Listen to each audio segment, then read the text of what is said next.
Place आएगा ना भैया, वो है खालसा कॉलेज जहाँ पे रब ने बनाई जोड़ी और गदर मूवी की शूटिंग हुई थी। ठीक है जी, वो पहले होता था महाराजा रंजीत सिंह का महल, जो कोहिनूर का हीरा पड़ा होता था ना, वो इस कॉलेज के अंदर होता था। अच्छा, ठीक है जी। और ऑन द वे आएगा मिनी इंडिया गेट, जहाँ से दिल्ली से लाहौर बस चलती थी पहले। अच्छा, लाहौर बागा बॉर्डर से सिर्फ 24 किलोमीटर।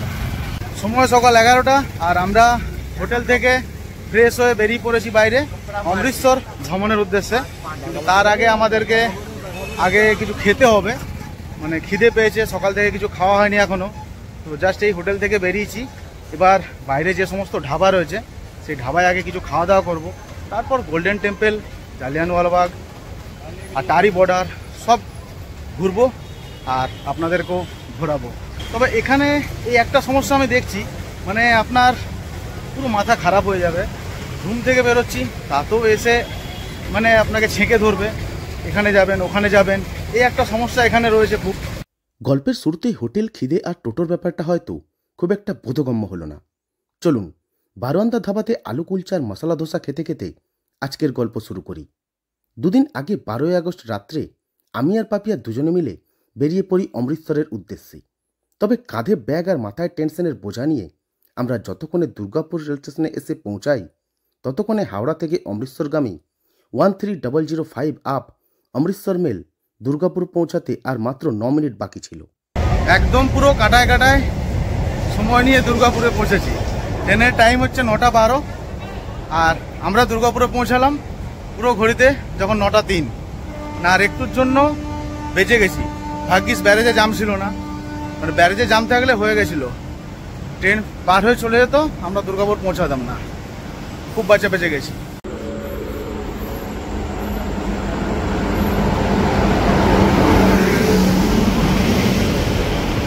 অমৃতসর মেল সপ্তাহে প্রতিদিন হাওড়া থেকে সন্ধ্যে 7টা বেজে 15 মিনিটে ছেড়ে অমৃতসর পর্যন্ত সে তার 1910 কিলোমিটার রাস্তায় পার করে 55টি হল্ট, 328টি ইন্টারমিডিয়েট স্টেশন এবং 5টি রাজ্য।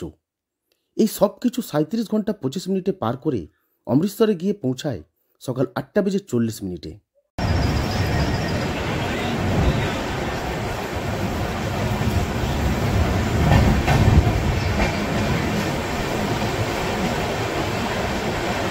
ঠিক 9টা বেজে 15 মিনিটে আমাদের ট্রেন দুর্গাপুরের 3 নম্বর প্ল্যাটফর্ম ছেড়ে বেরিয়ে গেল। ট্রেনে উঠে রাতের খাবার খেয়ে 10টা বেজে 11 মিনিটে ট্রেনের লাইট অফ করে শুয়ে পড়লাম। এবার আপনাদের মনে হয়তো প্রশ্ন জাগতে পারে যে আমি যাওয়ার ভিডিও কেন বানালাম না।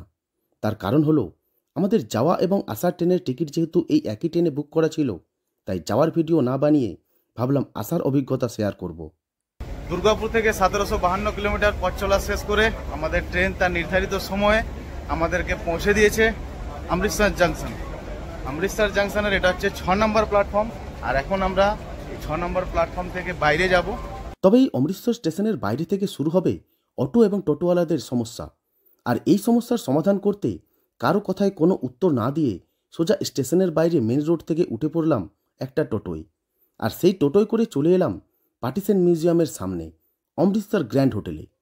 তবে টোটোয় কিংবা অটোয় ওঠার আগে অবশ্যই ভাড়াটা জেনে নেবেন, কারণ অমৃতসরের টোটো এবং অটোর চালকরা একটু বেশিই চালাক। যেমন এই স্টেশন থেকে গোল্ডেন টেম্পল পর্যন্ত আমার টোটো ভাড়া লেগেছিল 20 টাকা করে। এই হোটেলে পাপিয়া যে রুমটা পছন্দ করেছে তার ভাড়া হচ্ছে 2000 টাকা। রুম নেওয়ার আগে রিসেপশনের কাজকর্ম সেরে ব্যাগপত্র নিয়ে রুমে গিয়ে এই অমৃতসর গ্র্যান্ড হোটেলের 2000 টাকার রুমের একটা ছোট্ট রিভিউ আপনাদের জন্য। রয়েছে ডবল বেড,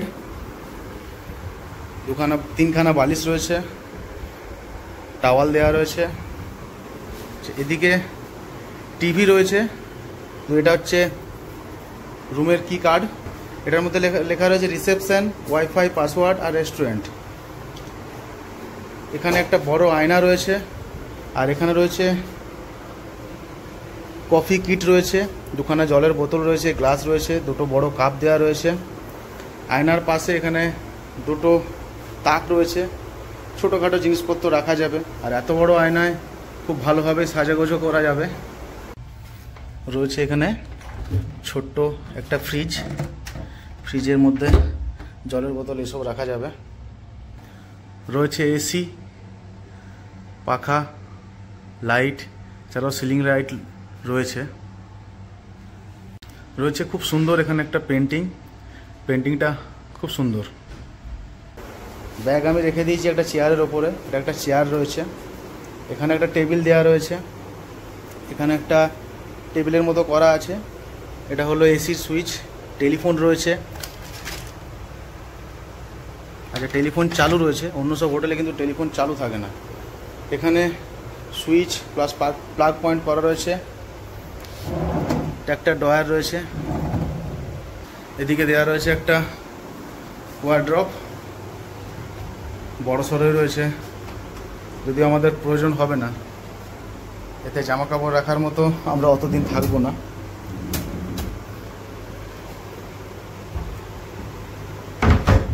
আচ্ছা, এরপর আপনাদের ওয়াশরুমটা একবার দেখিয়ে দিই। এই হলো ওয়াশরুম, এখানে চানের জায়গা রয়েছে, এখানে একটা বেসিন রয়েছে, এখানে বাথরুম কিট দেওয়া রয়েছে, একটা শ্যাম্পু আছে, আর একটা সাবান রয়েছে, কোমোড পেন রয়েছে, হ্যাঙ্গার রয়েছে জামা কাপড় রাখার। এই হলো আমাদের আজকের এই রুমের রিভিউ। একটাই রাত থাকবো, তাই খুব একটা হাইফাই হোটেল বুক করিনি, যতটা করেছি মোটামুটি একটা মানে মিডিয়াম টাইপেরই হোটেল বুক করেছি। আজকে রাত থেকে কালকে 12টা নাগাদ এখান থেকে চেক আউট করতে হবে। এখানে হোটেলের চেক আউট টাইম হচ্ছে কিন্তু 12টা নাগাদ এখান থেকে চেক আউট করে বেরিয়ে যেতে হবে।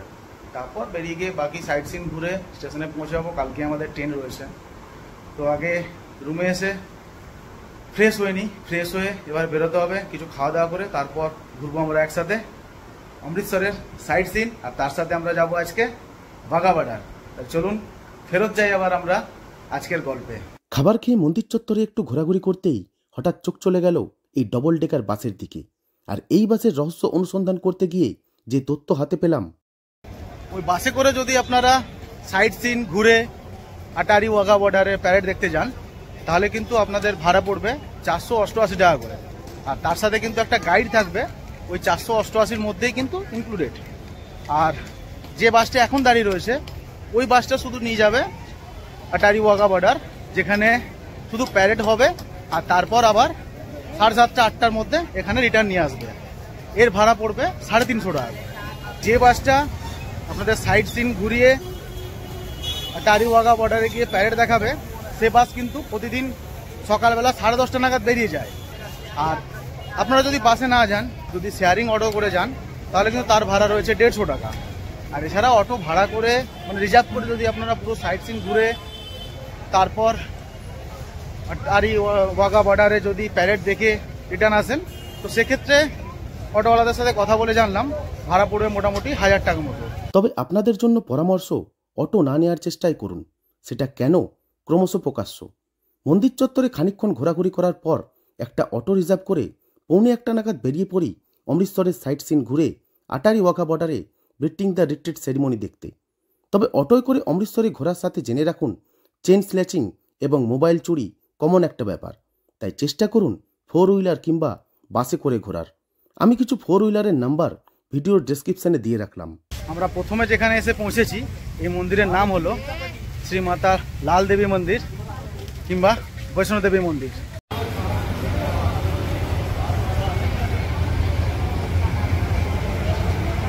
উনিশশো সালে ভারতের পাঞ্জাব রাজ্যের অমৃতসরে নির্মিত হয়েছিল এই মন্দিরটি।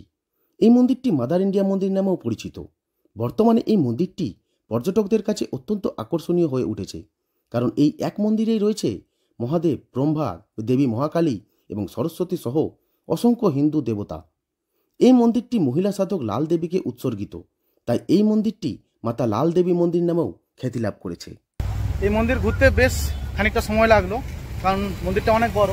আর এখানের মন্দিরগুলো না আমার খুব ভালো লাগে, মানে একটা মন্দিরের ভেতরে সমস্ত রকমের ঠাকুর মানে ওখানেই রয়েছে। মানে আপনি একটা মন্দিরে এলে আপনার সব ঠাকুরের দর্শন পেয়ে যাবেন আপনি। অমৃতসর থেকে আমরা যে সড়কপথ ধরে আটারি ওয়াঘা সীমান্তের দিকে এগিয়ে চলেছি, এটি হলো এশিয়া মহাদেশের সবথেকে প্রাচীন এবং দীর্ঘতম সড়ক জিটি রোড। এই জিটি রোড যুক্ত করে কলকাতা থেকে দিল্লিকে এবং একই সঙ্গে দিল্লি থেকে অমৃতসর হয়ে পাকিস্তানের লাহোর এবং ইসলামাবাদকে। ইতিহাসে উল্লেখিত প্রায় 2500 কিলোমিটার দীর্ঘ এই সড়কপথের নির্মাণ সেই মৌর্য সাম্রাজ্য থেকে। পরবর্তীকালে শের শাহ এই রাস্তার সংস্কার সাধন এবং সম্প্রসারণ করেন। ব্রিটিশ আমলে 1833 থেকে 1860 সালের মধ্যে এই সড়কপথ আরও বিস্তৃত হয়। বাংলাদেশের নারায়ণগঞ্জ থেকে শুরু করে পশ্চিমবঙ্গের হাওড়া হয়ে পাকিস্তানের পেশোয়ারের মধ্য দিয়ে এই রাস্তা পৌঁছায় আফগানিস্তানের কাবুলে। আর এই পথে যেতে যেতেই অনরোড দেখানো হয় অমৃতসরের বিখ্যাত ঐতিহাসিক খালসা কলেজ।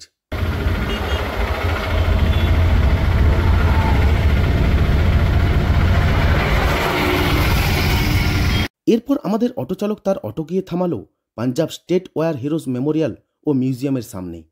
এই মিউজিয়ামটি ভারতীয় সাহসী সৈন্যদের শ্রদ্ধা জানানোর জন্য প্রতিষ্ঠিত হয়েছিল।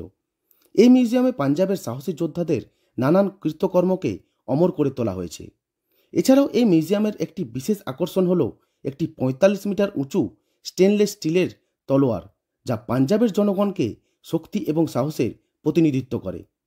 এই মিউজিয়াম সোমবার বাদে সপ্তাহে প্রতিদিন সকাল 10টা থেকে বিকেল 5টা পর্যন্ত খোলা থাকে।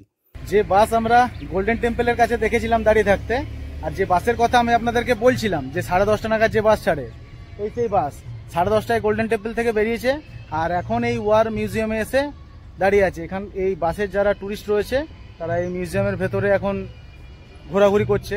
আমরা ভেতরে আর যাব না, কারণ আমাদের কাছে অতটা সময়ও নেই। আজকে তাড়াতাড়ি বর্ডার পৌঁছাতে হবে, কারণ আজকে 14ই আগস্ট, অনেকটাই ভিড় থাকবে, তাই আজকে একটু তাড়াতাড়ি পৌঁছাবো।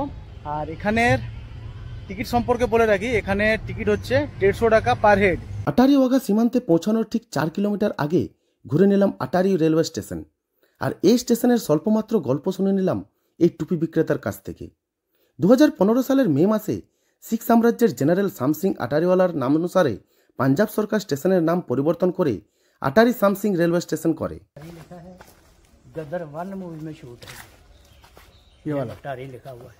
मनीष आपटे वो जो आदमी खड़े हैं वहाँ गिरती है, गाड़ी लाहौर को निकल जाती है, तारा सिंह बचाता है, यहाँ शूट किया।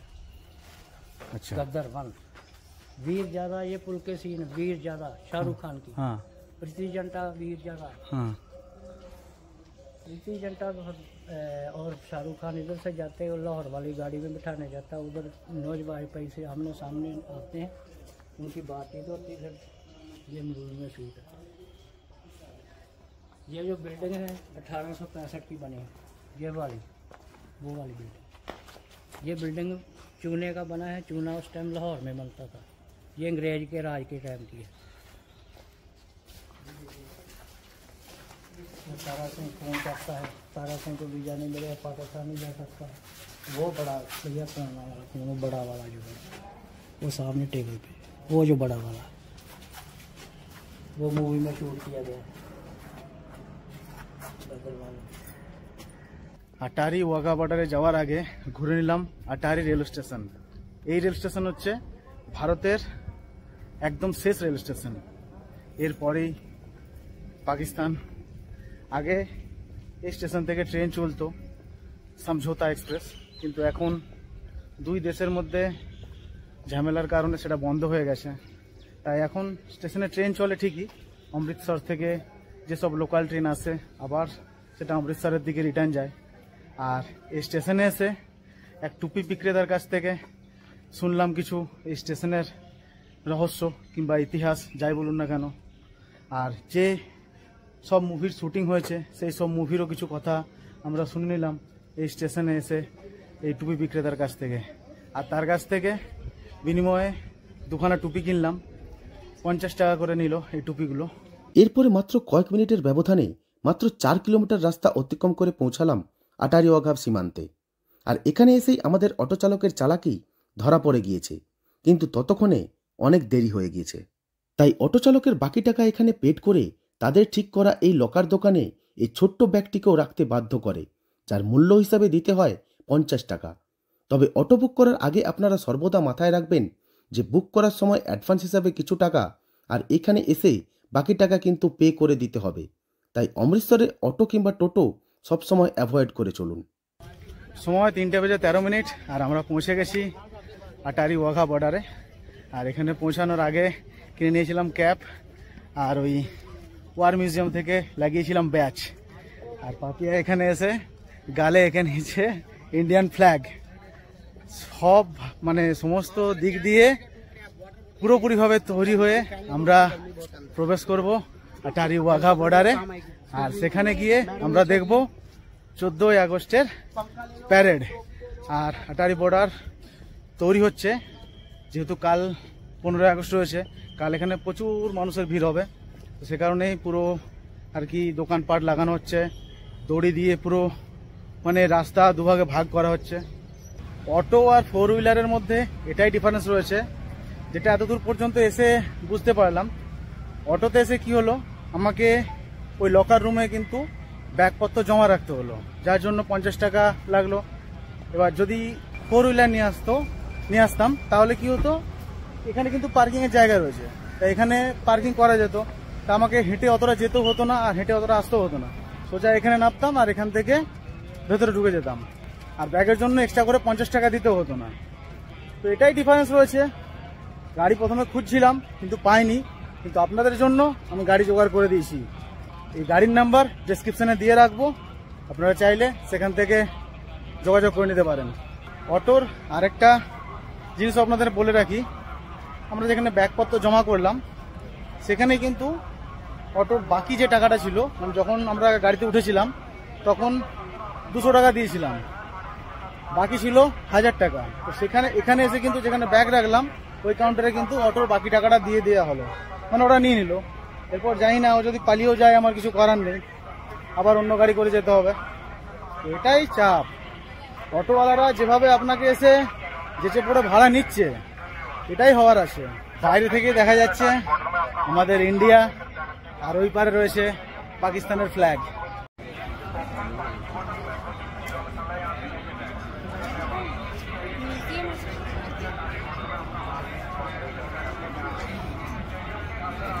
আর সব থেকে উঁচুতে যেটা দেখা যাচ্ছে সেটা হচ্ছে আমাদের ভারতীয় জওয়ান বিএসএফ এর ফ্ল্যাগ। প্রচণ্ড রোদের তাপের কারণে কিছুটা সময় আশ্রয় নিতে হয়েছিল এই বাতানুকুলিন ক্যাফেতে, যার ভাড়া হিসাবে দিতে হয়েছিল 2 কাপ কফির দাম মাত্র 300 টাকা।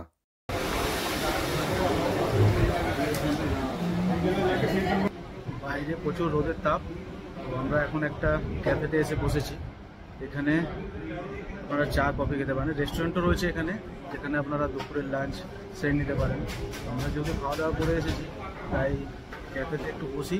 এখানে এসি রয়েছে আর গেট খুলবে 4:30, তো ততক্ষণ পর্যন্ত এখানে অপেক্ষা করি, তারপর গেট খুললে ওরা ভেতরে প্রবেশ করবে।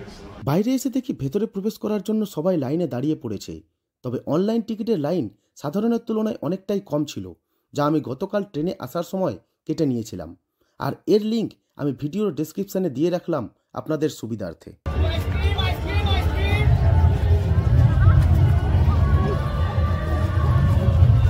ভেতরে প্রবেশ করার সাথে সাথে মানুষজনের উচ্ছ্বাসও যে বাড়ছে তার স্পষ্ট প্রমাণ পাওয়া যাচ্ছে তাদের হাতের পতাকা দেখে এবং ভগবানের দেওয়া গলার চিৎকার শুনে। তবে সত্যি কথা বলতে আমি নিজেও খুব আবেগপ্রবণ হয়ে উঠেছিলাম, কারণ প্রথমবার একটা ইন্টারন্যাশনাল বর্ডার দেখব এত কাছ থেকে, তাও আবার ভারত পাকিস্তানের। তবে গ্যালারিতে প্রবেশ করার আগে গ্যালারির মধ্যেই বিএসএফ জওয়ানদের বীরত্ব এবং যুদ্ধের কিছু মুহূর্তকে এখনও জীবন্ত করা আছে এই বিএসএফ মিউজিয়ামে। অল্প সময়ে মিউজিয়াম ঘুরে প্রবেশ করলাম গ্যালারিতে, কারণ ততক্ষণে গান এবং মানুষের আওয়াজে মনকে যে আর মানাতে পারছি না। গ্যালারিতে প্রবেশ করেই সব থেকে আগে যেটা প্রয়োজন সেটা হলো একটা ভালো সিটের, যেখান থেকে এই পুরো অনুষ্ঠান খুব ভালোভাবে দেখা যাবে। তবে আপনার বাড়ির যদি কেউ বিএসএফে এই আটারি বর্ডারে কর্মরত থাকেন, তবে তো আপনার থেকে ভালো সিট আর কেউই পাবে না, কারণ আপনি এই পুরো অনুষ্ঠান ভিআইপি সিটে বসে দেখার সুযোগ পাবেন। আর এই ফুল গ্যালারির সবথেকে ভালো জায়গা হলো ব্যালকনি, কারণ এখানে বসে আপনার ঘাড় না ঘুরিয়েই আপনি এই পুরো অনুষ্ঠানের মজা পাবেন, খালি একটু যা তাপ সহ্য করতে হবে শুধু। ধীরে ধীরে কানায় কানায় প্রায় ভর্তি হয়ে পড়ল পুরো স্টেডিয়াম, তাই আপনাদের জন্য পরামর্শ, প্রোগ্রাম শুরুর কিছুটা আগেই গ্যালারিতে প্রবেশ করে নিজের সিট বেছে নিন। শুরু হলো বিটিং দ্য রিট্রিট সেরিমনি। সেরিমনির শুরুতেই একজন মহিলা শিল্পী তার গানের আওয়াজে জাগিয়ে তুললেন স্টেডিয়ামের দর্শককে। তারপর এখানকার লোকাল নৃত্যশিল্পী দ্বারা নৃত্যানুষ্ঠান। আর ওই পাশে তখন 2 জন পাক নাগরিককে দেখলাম পতাকা হাতে, তারাও হয়তো তাদের দেশের লোকজনকে উচ্ছ্বাসিত করছে। ভাবতে অবাক লাগে, 2 দেশের একই আকাশ, একই বাতাস, মানুষের গায়ের রক্তের রঙও হয়তো এক, শুধু সীমান্ত আলাদা করে দিয়েছে সব কিছু। সৃষ্টি করেছে হিংসা, পৃথক চিন্তাভাবনা, পৃথক কল্পনা। ভারত এবং পাকিস্তানের একমাত্র সড়ক সীমান্ত এই আটারি ওয়াঘা সীমান্ত। ভারতের দিক থেকে যার নাম আটারি, এবং পাকিস্তানের দিক থেকে ওয়াঘা। এই পথ ধরেই দিল্লি থেকে লাহোর সরাসরি বাস পরিষেবাও চালু হয়েছিল। এমনকি দিল্লি থেকে লাহোরগামী সমঝোতা এক্সপ্রেসও এই আটারি সীমান্ত হয়েই চলাচল করত। বর্তমানে দুই দেশের কূটনৈতিক সম্পর্ক খারাপ হওয়ার পর 2019 সাল থেকে বাস এবং ট্রেন পরিষেবা বন্ধ করে দেওয়া হয়। এমনকি বালাকোট এয়ার স্ট্রাইকের এয়ারফোর্সের উইং কমান্ডার অভিনন্দন এই পথ ধরেই ভারতে ফিরেছিলেন। এইসবের মধ্যে সীমান্তের ওই পারে দেখি দুই ব্যক্তি পতাকা হাতে এদিকে ওদিকে ছুটে বেড়াচ্ছিল।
সেরিমনির পরবর্তী অ্যাক্টিভিটি বিএসএফ জওয়ানদের প্যারেড।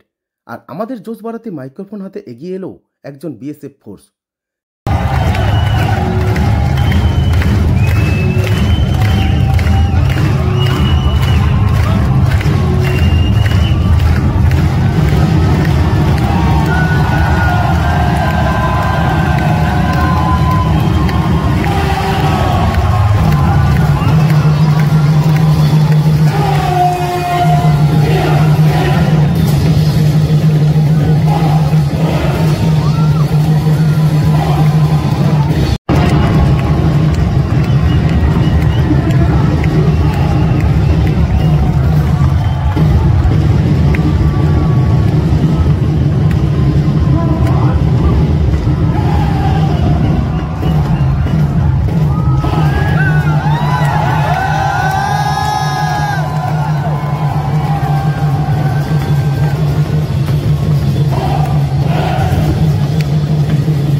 সেরিমনির মাঝে দেখানো হলো বিএসএফ জওয়ানরা কিভাবে প্রতিনিয়ত আমাদের দেশকে রক্ষা করে চলেছে।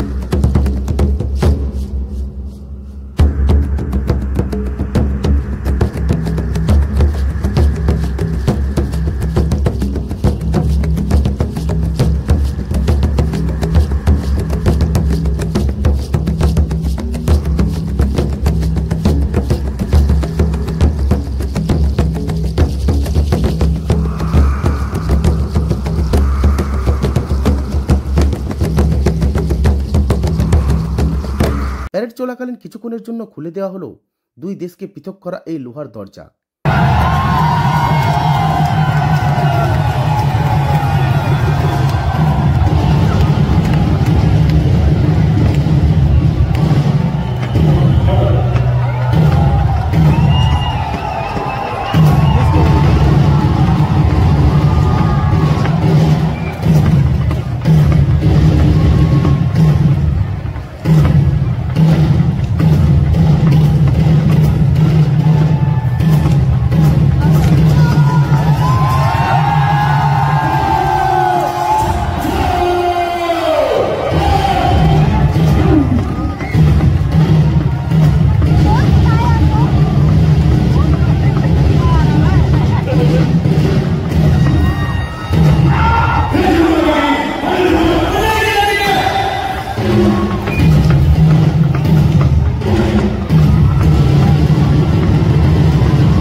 তারপর প্যারেড শেষে দুই দেশের পতাকা একসাথে নামিয়ে আবারও গেট বন্ধ করে সেরিমনির সমাপ্তি ঘটল।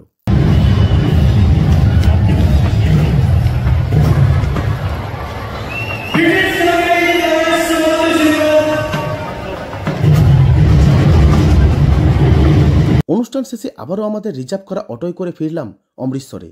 তবে এবার আর সাইট সিন কিংবা গাড়ি ভাড়া নিয়ে কোনোরূপ চাপ ছিল না, তাই শুকনো মাথার এলোমেলো চুলের ওপর এক টুকরো কাপড় বেঁধে প্রবেশ করলাম স্বর্ণ মন্দিরে। মন্দির চত্বরে রয়েছে জুতো জমা করার কাউন্টার, যেখানে নিঃশুল্কে জুতো জমা করে মন্দিরে প্রবেশ করতে হয়। জুতো জমা করে ক্যামেরা হাতে মন্দিরে প্রবেশ করতেই বল্লভ হাতে সাদা পোশাক পরা মন্দিরের এক স্বেচ্ছাসেবক এসে মন্দিরের ছবি এবং ভিডিও ফুটেজ ডিলিট করতে বাধ্য করে। যদিও মন্দিরের ভেতরে ক্যামেরা বা মোবাইল নিয়ে প্রবেশ করার ক্ষেত্রে কোনো রকম বিধিনিষেধ নেই, কিন্তু লক্ষ্য করলাম এই সরোবরের ধারে ছবি তোলার সময় অনেক টুরিস্টকেই মন্দিরের সেবকরা এসে বাধা দিচ্ছে। এর মধ্যেই স্বেচ্ছাসেবকদের আড়াল করে অনেকেই ছবি কিংবা ভিডিও ঠিকই করছে। তবে আগামী দিনে আপনারা যারা এই স্বর্ণ মন্দিরে বেড়াতে আসবেন তাদের উদ্দেশ্যে বলে রাখি, স্বর্ণ মন্দিরের কিন্তু সকাল এবং রাত্রি এই দুই সময়ের দুই রকম রূপ। তাই হাতে যদি সময় থাকে তাহলে এই দুই সময়ে কিন্তু স্বর্ণ মন্দিরের দর্শন অবশ্যই করবেন।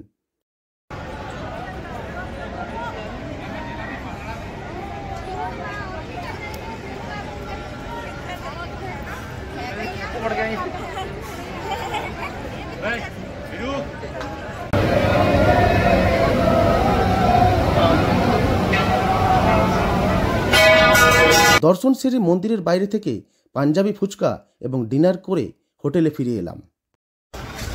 শুরু হলো অমৃতসরে আমাদের দ্বিতীয় দিন। আর দ্বিতীয় দিনের শুরুতে আমরা আবার রুম থেকে ফ্রেশ হয়ে বাইরে বেরিয়ে পড়েছি।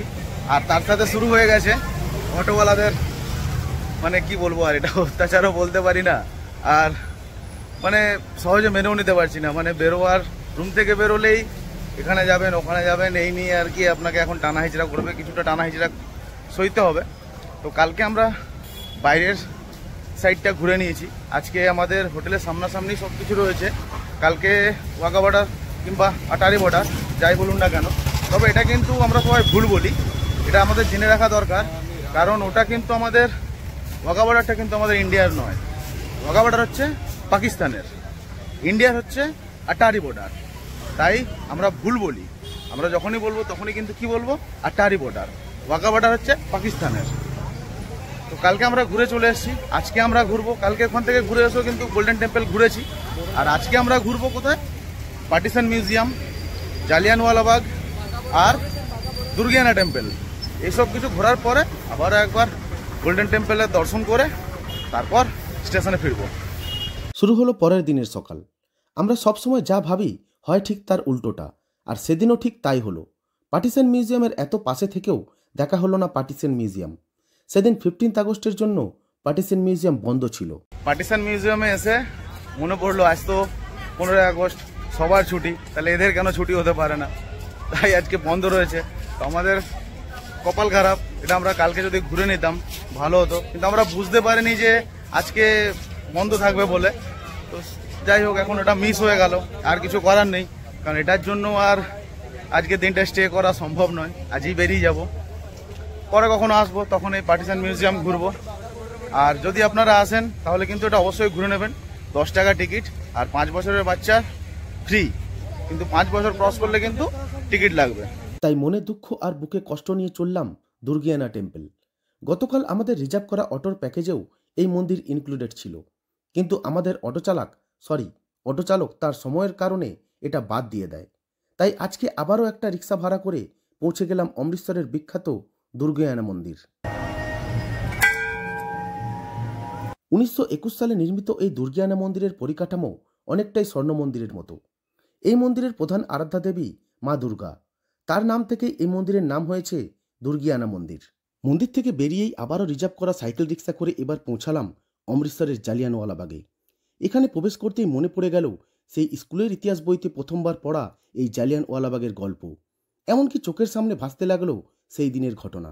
দুর্গিয়ানা টেম্পলের পর আমরা পৌঁছে গেছি জালিয়ানওয়ালাবাগে। 1919 সালের এপ্রিল মাস, পরাধীন ভারতবর্ষে ইংরেজ সরকার জারি করল রাওলাট আইন। এই আইন প্রয়োগ করে যে কোনো ভারতীয় নাগরিককে যখন তখন গ্রেপ্তার করে তারা জেলে বন্দি করতে পারে। এই রাওলাট আইন বা কালা আইনের প্রতিবাদে পুরো দেশ জুড়ে শুরু হলো প্রতিবাদ বা গণ আন্দোলন। 13 এপ্রিল 1919-এর সকাল।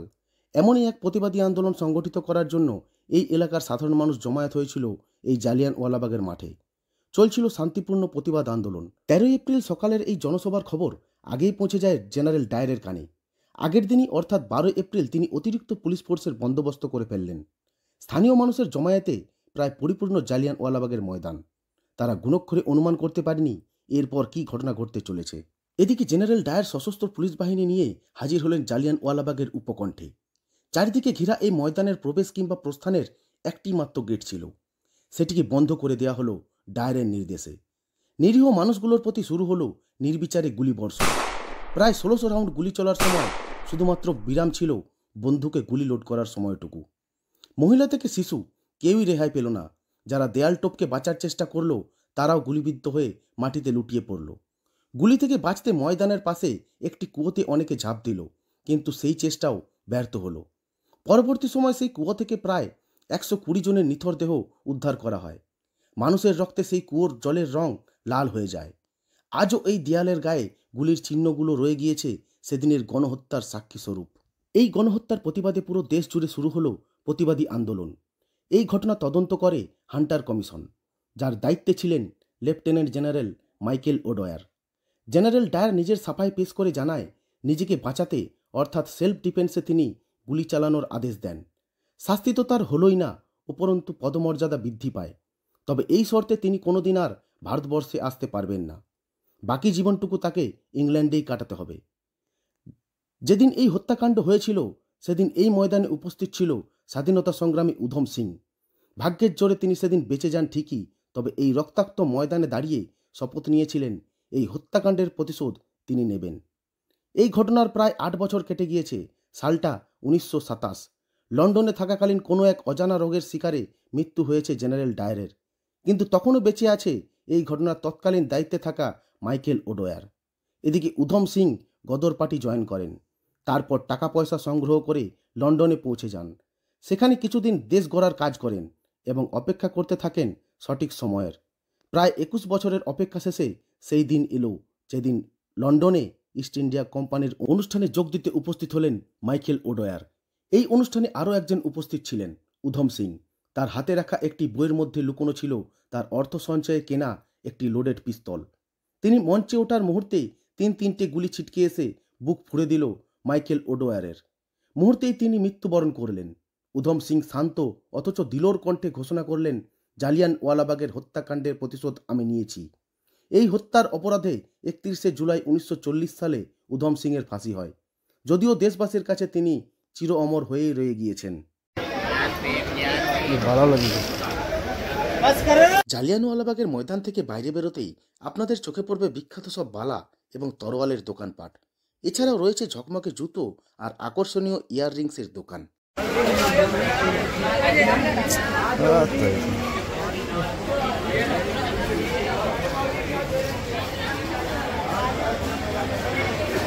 এইসব দোকান ঘুরে আবারও একবার প্রবেশ করলাম স্বর্ণ মন্দিরে, তবে এবার দিনের আলোয়। রাত্রিবেলার মতো সকালবেলাতেও মাথায় কাপড় বেঁধে জুতো রেখে প্রবেশ করলাম ভেতরে। অমৃতসরের স্বর্ণ মন্দির শিখ ধর্ম সম্প্রদায়ের সবথেকে বড় শ্রদ্ধার স্থান। শুধু ভারতবর্ষ থেকেই নয়, সারা বিশ্বের বিভিন্ন প্রান্ত থেকে বহু পর্যটক এই মন্দিরে দর্শন করতে আসেন। 1577 খ্রিস্টাব্দে চতুর্থ শিখ গুরু রামদাস এই মন্দিরের নির্মাণ শুরু করেন এবং পঞ্চম শিখ গুরু গুরু অর্জুন সিং এই মন্দিরের নির্মাণ কাজ সম্পূর্ণ করেন। শিখ এবং মুসলিমদের দীর্ঘস্থায়ী বিরোধের ফলে 1762 সালে এই মন্দির ভেঙে ফেলা হয়। আবারও 1784 সালে এই মন্দিরের পুনর্নির্মাণ করা হয়। 1830 সালে রাজা রঞ্জিত সিং এই মন্দিরের গর্ভগৃহ সোনার পাত দিয়ে মুড়ে দিয়েছিলেন, যার পরিমাণ ছিল প্রায় 500 কেজি। স্বর্ণ মন্দিরে কী কী দেখা যেতে পারে? কখনো মোঘল, কখনো ইংরেজ, শিখ সম্প্রদায়ের বিভিন্ন ধর্মগুরুদের প্রতি অত্যাচার, অনেক যুদ্ধ, রক্তপাত, জয় পরাজয়ের কাহিনী এবং অনেক ছবি লিপিবদ্ধ রয়েছে এই মন্দিরের একটি মিউজিয়ামে। এটা অবশ্যই দেখে নেবেন। তবে এই মিউজিয়ামে কোনো রকম ছবি তোলা কিন্তু একদমই অ্যালাউ নয়। এরপর এই পবিত্র সরোবরে স্নান করে গুরুদ্বারা দর্শন করে নিতে পারেন। স্নান করার ক্ষেত্রে পুরুষ এবং মহিলাদের জন্য রয়েছে পৃথক পোশাক পরিবর্তনের জায়গা। এছাড়াও রয়েছে স্বর্ণ মন্দিরের বিখ্যাত লঙ্গরখানা। এখন আমরা সেই পথেই। লঙ্গরখানায় প্রবেশ করার সাথে সাথেই প্রত্যেক পুণ্যার্থীর হাতে স্বেচ্ছাসেবকরা ধরিয়ে দেন একটি থালা, একটি বাটি এবং একটি চামচ। এরপর দোতলায় উঠে প্রত্যেক পুণ্যার্থীকে ঠিক ততক্ষণ অপেক্ষা করতে হবে যতক্ষণ না আগের পুণ্যার্থীদের খাওয়া দাওয়া সম্পূর্ণ হচ্ছে। অপেক্ষার শেষে এই বিরাট হল ঘরে প্রত্যেক পুণ্যার্থীকে নির্ধারিত সারির মেঝেতে তাদের আসন গ্রহণ করতে হবে। জাতি ধর্ম নির্বিশেষে রাজনৈতিক ব্যক্তিত্ব হোক কিংবা সেলিব্রিটি, সবার ক্ষেত্রেই খাবার গ্রহণ করার নিয়মটা একই। এই লঙ্গরের প্রথম এবং প্রধান আইটেম রুটি, যেটা নেওয়ার সময় 2 হাত বাড়িয়ে গ্রহণ করতে হয়। এছাড়াও রয়েছে সবজি, ডাল এবং সবশেষে ক্ষীর, আর একই সাথে পানীয় জলও পরিবেশন করা হয়। মন্দিরের সেবকরা ছাড়াও স্থানীয়রাও স্বেচ্ছাসেবক হয়ে এই পরিবেশনের কাজ করে থাকেন। এখানে সমস্ত রকম খাবার সেবায়েতরা নিজের হাতেই তৈরি করে, তবে ভক্ত সমাগম বেশি হলে রুটি তৈরি করার ক্ষেত্রে বিশেষ মেশিনের সাহায্য নেওয়া হয়।